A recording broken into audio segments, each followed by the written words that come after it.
وہ کام جو جیسا میں نے اشارہ کیا کہ تیز ممالک نے اپنا کام کر دکھایا ہے، ایک بہت بڑا ڈرامائی تحول مشرق وسطیٰ میں پیش آیا ہے، جس کی کوئی توقع نہیں کر رہا تھا، کسی کے ذہن میں نہیں تھا، نہ کوئی صحافی، نہ کوئی سیاستدان، نہ کوئی ڈپلومیٹ، نہ کوئی حکمران، نہ کوئی اپوزیشن لیڈر، کوئی بھی یہ توقع نہیں کر رہا تھا۔ ناگہان یہ اتفاق رونما ہوا ہے، ساری دنیا کو اس نے ورطۂ حیرت میں ڈال دیا ہے، اور وہ ہے سعودی عرب اور ایران کی دوستی۔ یہ دوست بن گئے آپس میں صمیمی، اور یہ دوست بنایا کس نے ہے؟ چین کے صدر نے، شی پنگ نے یہ کام کیا ہے کہ دو دشمنوں کو ایک دوسرے کا دوست بنا دیا۔ اور یہ اس یوکرین جنگ سے بھی بڑا دھچکا امریکہ کے لیے تھا، یورپ کے لیے، سب کے لیے تھا، چونکہ اسی کی بنیاد پر تو سارا گیم ہو رہی تھی۔ اس سے پہلے امریکہ سعودی عرب کو، قطر کو، عرب امارات کو، بحرین کو، عمان کو ڈراتا تھا، کویت کو، ان خلیجی راستوں کو ڈراتا تھا کہ ایران بہت بڑا خطرہ ہے تمہارے لیے، ایران تمہیں مار دے گا، ایران تمہیں تباہ کر دے گا، ایران کے پاس اتنا اسلحہ ہے، ایران کے پاس ایٹمی طاقت ہے، ایران کے پاس اتنے میزائل ہیں، ایران کے پاس اتنی کشتیاں ہیں، ایران کے پاس سپاہ پاسداران ہیں، ایران۔ اور یہ عرب جوں امریکہ یہ کہانیاں سناتا تھا، عرب اور زیادہ ڈرتے تھے، لرزتے تھے، کانپتے تھے، اور پھر اس ڈر کے نتیجے میں امریکہ کے سامنے ہاتھ جوڑ کے بیٹھ جاتے تھے، خدارا ہمیں بچاؤ، ایران سے بچاؤ ہمیں۔ ایران سے بچانے کے لیے وہ نہیں کہتا تھا ٹھیک ہے میں ایران سے تمہیں بچاتا ہوں، آپ نے مجھے اتنا دودھ دینا ہے۔ چونکہ ٹرمپ نے کہا تھا نا کہ یہ گائے، یہ دودھ دینے والی گائے ہے، یہ گائے ہے اور دودھ بہت ہے اس گائے کا۔ گائے ہے یعنی احمق، نافہم، نادان، لیکن ثروت مند۔ یہ وہ بے وقوف ہیں جو بہت ثروت مند ہیں، ان کے پاس دولت و ثروت ہے۔ اس نے یہ سینیریو بنایا ہوا تھا کہ ایران کو ہوا بنایا ہوا تھا، ایران کو ڈرونا ایک ان کے لیے موجود مخلوق بنایا ہوا تھا، اور یہ ڈرونا ان کو چہرہ دکھا کر کے ایران تمہیں مٹا دے گا، اور ایران کے خوف سے بچانے کے لیے ان کو نچوڑ رہا تھا۔ اب اس دوران چین نے بہت اہم قدم اٹھایا۔ چین اس طرح کے کام کبھی بھی نہیں کیے۔ چین کی توجہ ساری اپنی اقتصاد مضبوط کرنے میں رہی ہے۔ ایک بنیے کے طور پر چین لگا رہا صرف کام میں، کاروبار میں اور صنعت میں اور ترقی میں، اور کی اس نے، اور دنیا میں وہ پہلا مقام اس نے حاصل کر لیا۔ اقتصادی طاقت حاصل کرنے کے بعد اب اسے احساس ہوا ہے کہ سیاسی طاقت کے بغیر اقتصاد نہیں آگے بڑھ سکتی۔ پہلے ان کے ذہن میں یہ تھا کہ اقتصادی طاقت کافی ہے، لیکن اب انہیں دو میدانوں میں اور چین نے سب سے زیادہ انویسٹمنٹ کی ہے۔ ایک فوجی طاقت بنائی ہے، چین کے پاس اتنی بڑی طاقت ہے، سپر پاور ہے چین، لیکن بحری بیڑا نہیں تھا ان کے پاس۔ بحری جہاز تھے جنگی، لیکن بحری بیڑا نہیں تھا۔ بحری بیڑا یعنی پورے جہازوں کا ایک پورا کاروان، اور جس کے اندر وہ جہاز بھی ہوتے ہیں جو ایئرپورٹ کی طرح ہوتے ہیں، ان کے اوپر ہوائی طیارے، فضائی طیارے اترتے بھی ہیں، وہاں سے اڑتے بھی ہیں۔ یہ نہیں تھا چین کے پاس، ابھی چین نے بنا لیے، دو ظاہراً بنا لیے ہیں، اور مزید تیزی سے بناتا جا رہا ہے، اپنی فوج کو مضبوط کرتا جا رہا ہے، اپنی میزائل ٹیکنالوجی بڑھاتا جا رہا ہے، ایٹمی اپنا وسعت میدان کو وسیع کرتا جا رہا ہے۔ فوجی طاقت اور دوسری طرف سے سیاسی طاقت۔ سیاسی طاقت یہ ہے کہ دنیا کے ممالک آپ کے مٹھی میں ہوں۔ چین جب تک اقتصادی سوچتا تھا، صرف چنگیاں قابو میں رکھنے کے لیے تھا، کہ چنگی اس جگہ کو کہتے ہیں جہاں سے یہ ٹرک گاڑیاں گزرتے ہیں اور انہیں روک کر ان سے ٹیکس لیا جاتا ہے، وہ چنگی کہلاتا ہے۔ یہ آپ کا جو اڈا ہے معروف چوک، اس کو چنگی کہتے ہیں۔ یہ پرانے جب لاہور سے باہر ہوتا تھا، یہ علاقہ لاہور نہیں تھا، لاہور کافی آگے تھا، کلمہ چوک سے بھی دور تھا، بلکہ اس سے بھی بہت آگے تھا۔ کلمہ چوک تو بہت بعد کا بنا ہوا ہے، بلکہ یہ مینار پاکستان کے گرد جب لاہور ہوا کرتا تھا تو اس وقت یہ چنگی تھی ٹرکوں کی، یہ لاہور سے باہر کا ایریا تھا، تو اس کا نام ابھی تک چنگی امر سدو ہے، چنگی تھی یہ۔ چین کا یہ خیال تھا کہ چونکہ میں نے تو کرنا ہے کاروبار کے لیے چنگیاں اپنے کنٹرول میں ہوں، جہاں سے کشتیاں، جہاں سے کاروباری کاروان گزرتے ہیں، اس نے ایک چنگی پاکستان کو اپنا بنایا، سی پیک بنایا کہ یہاں سے میں نے اپنا سامان بھیجنا ہے، سمندروں میں بھیجنا ہے، باقی ملکوں میں بھیجنا ہے، تو ایک چنگی کے طور پر اس نے پاکستان کو بنایا۔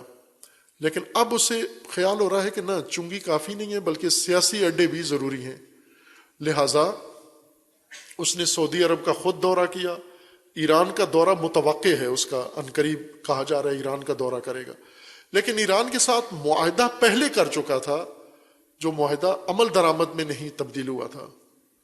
25 سالہ معاہدہ چین نے ایران کے ساتھ کیا، جو ایران کے لیے بہت اہمیت کا حامل تھا، لیکن اس پر عمل درآمد نہیں ہوا ابھی تک۔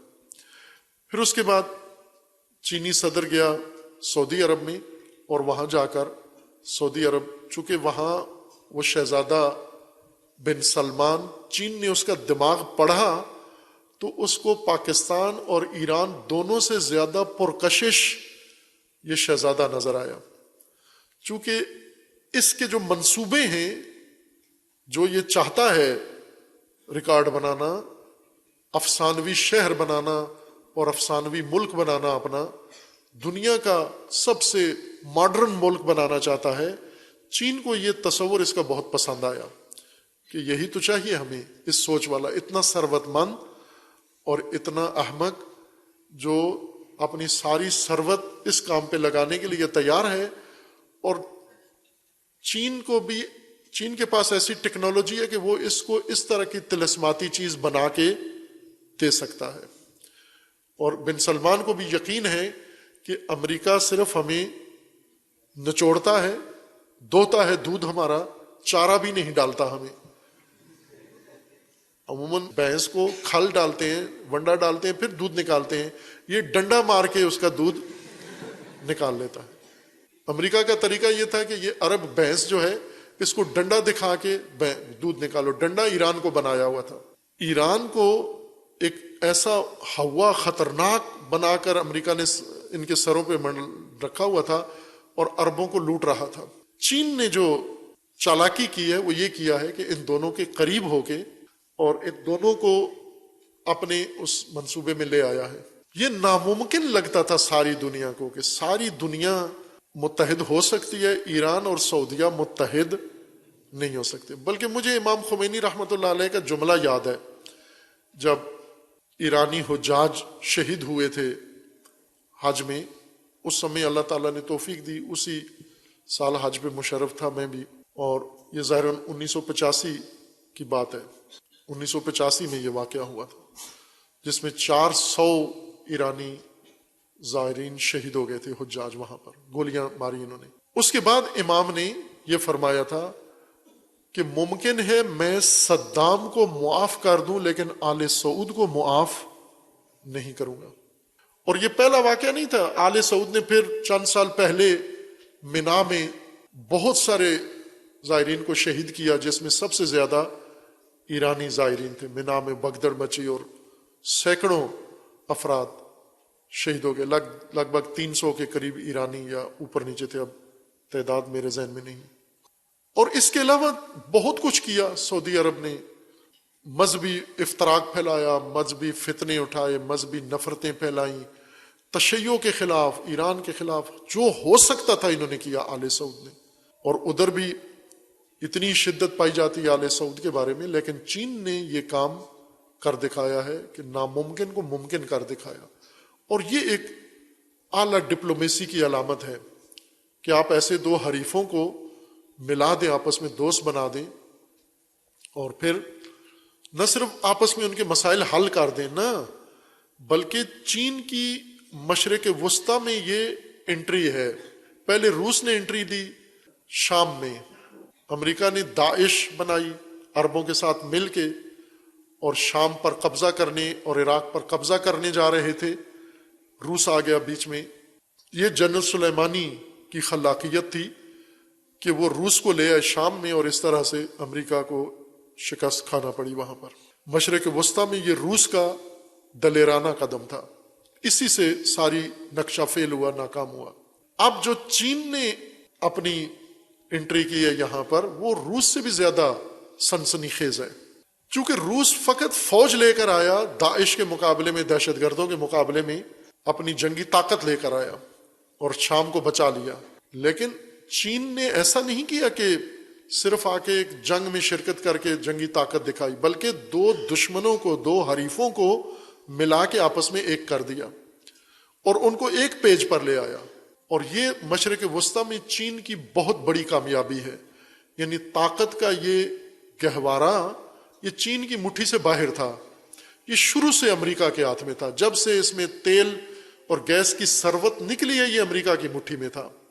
اب یہاں پر جو دھچکا لگا امریکہ کو وہ یہ کہ یہ خصومت چین نے اب کن دلیلوں سے دونوں کو قانع کیا، سمجھایا۔ ظاہر ہے دونوں کے تحفظات ہیں، دونوں کے ایک دوسرے سے گلے شکوے ہیں، دونوں کے ایک دوسرے پر اعتماد نہیں ہے، دونوں کے بہت سارے مسائل میں آپس میں اختلاف ہے۔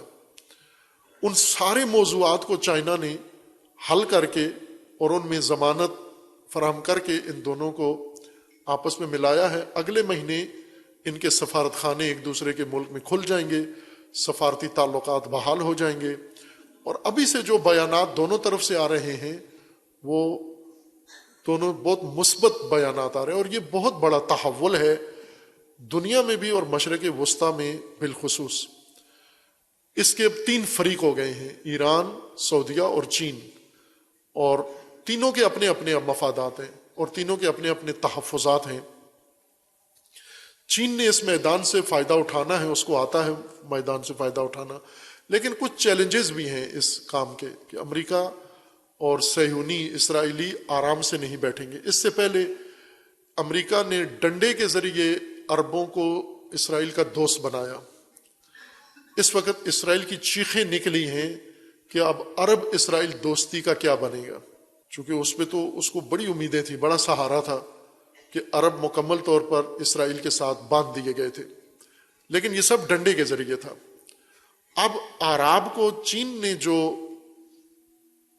سبز باغ دکھایا ہے، ان کے دماغوں میں جو بات ڈالی ہے، وہ عربوں کے ذہن کے زیادہ قریب ہے، چونکہ یہ دولت کے خواہاں ہیں، اقتدار بھی ان کا مضبوط ہو اور ثروت بھی ان کو چاہیے حد درجہ کی، اور وہ چین نے ان کو یہ خواب دکھایا کہ یہ دونوں خواب ان کو پورے کر کے دے گا، اس لیے عرب چین کے زیادہ قریب آ گئے ہیں۔ ایران مشکلات کی وجہ سے مجبور ہے چین کے ساتھ تعلقات پر اور سعودیہ دشمنی ختم کرنے پر، چونکہ ایران کی مشکلات اندرونی بھی اور بیرونی بھی بہت شدید ہیں، پابندیوں کی وجہ سے، دشمنیوں کی وجہ سے بہت ایران کے حالات، یہ تو اس کی قیادت کا کہیں کہ بہت ہی اعلیٰ صلاحیت ہے، بحرانی ترین ملک ہے ایران پوری دنیا کے اندر، لیکن انہوں نے پھر بھی اس مملکت کو سنبھالا ہوا ہے، چلا رہے ہیں۔ یہ قیادت کی صلاحیت ہے کہ انہوں نے ملک کو، عوام کو منتشر ہونے نہیں دیا، کسی فتنے کو کامیاب ہونے نہیں دیا، پابندیوں کے باوجود اپنی قیادت اور اپنی سلطنت کو اور ملک کو اور عوام کو محفوظ رکھا۔ یہ اعلیٰ قیادت کا ثبوت ہے، لیکن دباؤ اور شدید ہے، اور ظاہر ہے ایران کو اس سے نکلنا ہے باہر۔ اب یوں تو نہیں ہو سکتا کہ ایران پورا علاقہ فتح کر لے، فوج اتنی ہے اس کے پاس، یہ ناممکن ہے۔ یہاں کچھ لینا کچھ دینا ہوتا ہے۔ ظاہر سی بات ہے سعودی عرب نے کچھ منوایا ہے، کچھ ایران نے منوایا ہے، اب یہ تو راز رہے گا، پتہ نہیں کسی وقت کھلے گا نہیں کھلے گا، کس بات پہ اتفاق ہوا ہے ان کا، اور اب آگے مشرق وسطیٰ میں کیا تحولات ہوں گے، یہ اہم بات ہے، یہ آنے والے ایام بتائیں گے۔ لیکن ابھی تک دنیا بہت حیرت میں ڈوبی ہوئی ہے چین کے اس ابتکار اور اس خلاقیت کی بنا پر کہ انہوں نے خاموشی کے ساتھ، کسی کو پتہ بھی نہیں تھا، خاموشی کے ساتھ یہ کام کر کے، اور چین کے اندر ہی دونوں ملکوں کے نمائندوں کو، سیکورٹی کونسل کے نمائندوں کو ملا کے، ہاتھ ملا کے معاہدے کا اعلان کر دیا، دستخط بھی کروا لیے، اور اس شیڈول بھی بنا دیا کہ اب ان کے تعلقات آگے کیسے جائیں گے۔ یہ ہر حوالے سے ایک بہترین کام ہے، ہر چند آل سعود اور بن سلمان اور ان کے جرائم وہ اپنی جگہ ہیں، لیکن مجموعی طور پر اگر ہم ملت اسلامیہ کو دیکھیں، امت مسلمہ کو دیکھیں اور مسلمین کے مختلف دھڑوں کو دیکھیں، طبقات کو دیکھیں، ممالک کو دیکھیں، تو یہ بہترین قدم ہے یہ جو صلح کا آپس میں کیا ہے، مصالحت کا کیا ہے دونوں ملکوں میں، چونکہ دونوں ملک ہی مرکزیت رکھتے ہیں۔ سعودی عرب حرمین کی وجہ سے ایک مرکزیت رکھتا ہے، چونکہ اسلام یہیں سے نکلا پھوٹا، اور اس کی اپنی اہمیت ہے اپنی جگہ پر۔ قبضہ کسی کا بھی ہو، وہ سرزمین اپنی ایک ذاتی قیمت، ذاتی حیثیت رکھتی ہے۔ وہ سرزمین کسی کا بھی قبضہ ہو، اس پر قبضے سے وہ اہمیت ختم نہیں ہو جاتی۔ پہلے ترکوں کا تھا، پھر اشراف کا تھا، پھر اس کے بعد آل سعود کا تھا، اب بعد میں ممکن ہے کسی اور کا ہو جائے۔ اس قبضے سے کوئی فرق نہیں پڑتا۔ سعودی عرب جس کو کہتے ہیں یعنی حجاز، سرزمین حرمین، یہ اپنی ایک مسلمانوں کے اندر اور دنیا میں اہمیت رکھتی ہے، کعبہ ہونے کی وجہ سے اور مسجد نبوی کی وجہ سے اور روضہ رسول کی وجہ سے۔ ایران بھی اپنی جگہ ایک مرکزیت رکھتا ہے، کم از کم تشیع کی مرکزیت ایران کو حاصل ہے، وہاں بھی مقدس مقامات ہیں اور اسلامی حیثیت اور انقلاب اسلامی اور حکومت اسلامی اور مرجعیت و راہبری ایران کی امت مسلمہ کے ایک بڑے حصے کی وہاں ہے، اس وجہ سے اس کو بھی یہی مرکزی حیثیت حاصل ہے۔ اگر یہ دونوں مرکزی جو ممالک ہیں اور قومیں یہ آپس میں لڑتی رہیں تو ذرا اس کا اثر پوری دنیا اسلام پہ پڑتا ہے، جیسا کہ پہلے پڑا ہے۔ تقسیم ہوئے، یہ دوستی صرف سعودی عرب اور ایران میں نہیں رہے گی، یہ یقیناً یہ نیچے تک آئے گی، پھیلے گی، اور اب مجبوراً ان متخاصم گروہوں کو آپس میں ملنا پڑے گا جو پہلے یہ سہارا لے کر، یہ دلیل لے کر ایک دوسرے سے الجھے ہوئے تھے کہ یہ ایران کے ساتھ ہے، یہ سعودیہ کے ساتھ ہے، اب انہیں بھی آپس میں اتفاق و اتحاد کرنا پڑے گا۔ آپ کو پتہ ہے کہ یہ پاکستان ایران کا پڑوسی ہے، لیکن سعودی عرب پاکستان پہ حکمرانی سعودی عرب کی ہے۔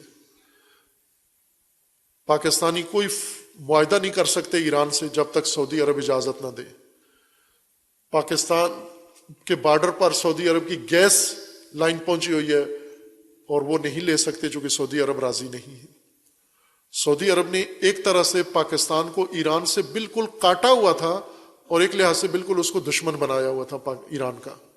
یہ سعودی عرب کی وجہ سے تھا، سعودی مفادات کے تحفظ کی خاطر تھا۔ خوب یقیناً یہ اثر پڑے گا، اس کا پاکستان کے اوپر بھی اثر پڑے گا۔ لیکن ایک اور پہلو بھی میں یہاں ضمناً اشارہ کر جاؤں، وہ یہ ہے کہ یہ جو چین نے رخ کر لیا ہے سعودی عرب اور ایران کا، اس میں پاکستان کی کیا صورتحال ہوگی؟ پاکستان کو فائدہ ہوگا، نقصان ہوگا؟ فائدہ تو یقیناً ہے، دو ملک مرکزی طاقتیں اسلامی آپس میں جڑیں گی تو پاکستان بھی فائدہ ضرور اٹھائے گا۔ لیکن دوسرے پہلو سے چین کی ساری توجہ پاکستان پر تھی۔ پاکستان کی جمعیت تمام اسلامی ممالک سے زیادہ ہے انڈونیشیا کے بعد، اور پاکستان کی فوج انڈونیشیا سے بھی زیادہ طاقتور ہے۔ اسلامی ممالک میں پاکستان کی فوج جتنی طاقتور فوج کسی کی نہیں ہے، اور واحد ایٹمی طاقت ہے اسلامی، کوئی دوسری مسلمان ایٹمی طاقت ابھی تک نہیں ہے، پاکستان واحد ایٹمی طاقت ہے، اور پاکستان کے اندر اور بہت کچھ صلاحیتیں اور توانائیاں ہیں۔ اس کی وجہ سے پاکستان کی اہمیت تھی چین کے لیے، اور چین نے پاکستان پہ ڈٹ کے سرمایہ داری کی ہوئی بھی تھی اور کرنے جا بھی رہا تھا۔ لیکن یہ جو سابقہ ہماری حکومت پاپولر کی گزری ہے، اس نے جہاں پاکستان کو کئی حوالوں سے نقصان پہنچایا ہے، ایک نقصان یہ پہنچایا ہے کہ چین کے لیے پاکستان کی اب پہلے جیسی اہمیت نہیں رہی۔ چین محتاط ہو گیا ہے، چین کو یہ سمجھ میں آ گیا کہ ان پر بھروسہ نہیں کر سکتے، ان میں کوئی بھی ایسا خالی دماغ حکمران آ سکتا ہے جو سارا اپنا ملک ہی چوپٹ کر دے، اور ایسے ملک کے اوپر رسک لینا چین گوارا نہیں کرتا۔ لہذا سی پیک اس وقت تک متوقف ہے، کوئی کام نہیں ہو رہا۔ یہ ابھی منتظر ہے چین بھی کہ الیکشن ہو جائیں کوئی پائیدار حکومت بنے، پھر ہم ان کے ساتھ دیکھیں گے کیا کرتے ہیں۔ اب سابقہ جو ہمارے جرنیل صاحب بھی تھے، وہ بھی اپنا اعتبار کھو بیٹھے گندی سیاست کی وجہ سے۔ اس لیے اس حوالے سے پاکستان کو تھوڑا تشویش ہونی چاہیے کہ اپنی اہمیت چین کے نزدیک کھو بیٹھا ہے۔ مجھے یاد ہے چین کے ایک بڑی شخصیت نے یہ بیان دیا تھا کہ پاکستان کی ہمارے نزدیک وہی حیثیت ہے جو اسرائیل کی امریکہ کے لیے ہے۔ جس طرح امریکہ ہر قدم اٹھاتا ہے اسرائیل کے دفاع کے لیے، یہ کہنا اس کا یہ تھا کہ ہم پاکستان کی حفاظت کے لیے ہر قدم اٹھائیں گے، ہم ہر سطح تک آئیں گے آگے، کیونکہ پاکستان ہمارے لیے بڑی حیاتی قیمت رکھتا ہے۔ لیکن اس حکومت نے، پچھلی حکومت نے پاکستان کی اس حیثیت کو زیرو کر دیا، صفر کر دیا اور بے اعتبار کر دیا ہے۔